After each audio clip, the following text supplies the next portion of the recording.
नमस्कार दोस्तों, जोधपुर से जो घटना सामने आई, जो राजस्थान में इस समय घट रहा है, भीलवाड़ा में भी हो रहा है और वही महाराष्ट्र की राजनीति में भी छाया हुआ है।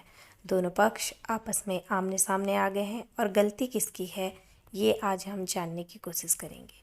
राजस्थान में जो हुआ उसका कारण ये था कि स्मारक के सामने भगवे झंडे लगाए गए और सजाया गया उसको, लेकिन दूसरे पक्ष को ये भगवे झंडे पसंद नहीं आए क्योंकि उस दिन ईद भी थी।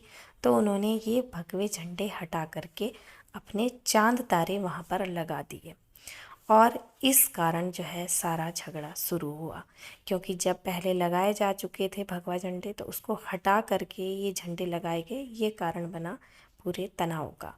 और ऐसा हो भी सकता था कि आसपास दोनों मिलकर भी लगाए जा सकते थे, लेकिन हटाकर लगाए गए, इसलिए विवाद हुआ। पुलिस ने अपनी कार्रवाई की, जैसे तैसे रोका और तिरंगा झंडा लगाकर शांति का प्रतीक उसको बनाया। लेकिन पूरे देश में चारों तरफ ये झगड़ा फसाद शुरू कैसे हुआ, इसकी हम चर्चा करते हैं, इसको जानने की कोशिश करते हैं। दोस्तों, जैसे आपको पता ही है कि हमारे देश में सबको अंग्रेज बनने की बहुत ज़्यादा होड़ सवार है। सब लोग अपनी स्वदेशी परंपरा धीरे धीरे भूलते जा रहे हैं।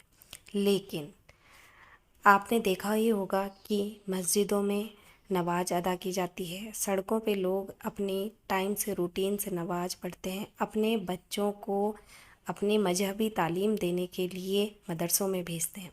लेकिन आज तक हिंदू सोते रहे और जब नेताओं द्वारा, धार्मिक गुरुओं द्वारा उनकी आंखें खोली गई तो आज वो भी सड़कों पर उतर आए हैं।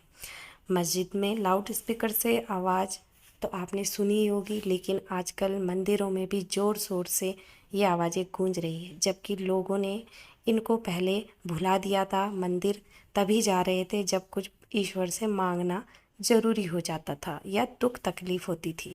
जो लोग बरसों से सोए हुए थे उनकी धार्मिक भावनाएं एकदम से जाग चुकी और नेता भी इसका फ़ायदा उठाने में बिल्कुल आगे आए हुए हैं और हर जगह धर्म की राजनीति करने में लगे हुए हैं।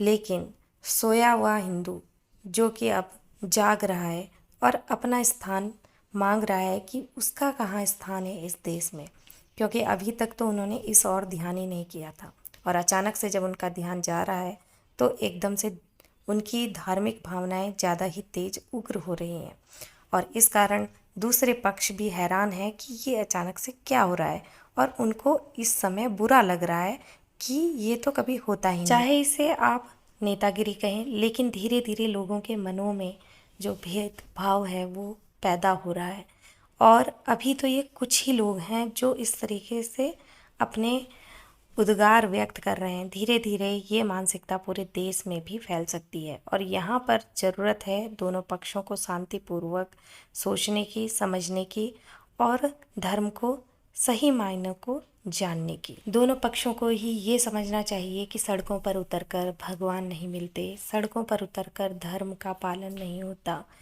जोर जोर से चिल्लाने से ईश्वर आपकी बात नहीं सुन लेता, खुदा आपकी बात नहीं सुन लेता और धर्म के नाम पर कहीं आपका फ़ायदा तो नहीं उठाया जा रहा है, ये भी सोच लें और सोच समझ कर ही फैसला करें। सच्ची भक्ति, सच्ची इबादत मन से होती है, ना कि इस प्रकार के दंगे फसाद करके। इसलिए धैर्य रखें, शांति बनाए रखें। नमस्कार, धन्यवाद।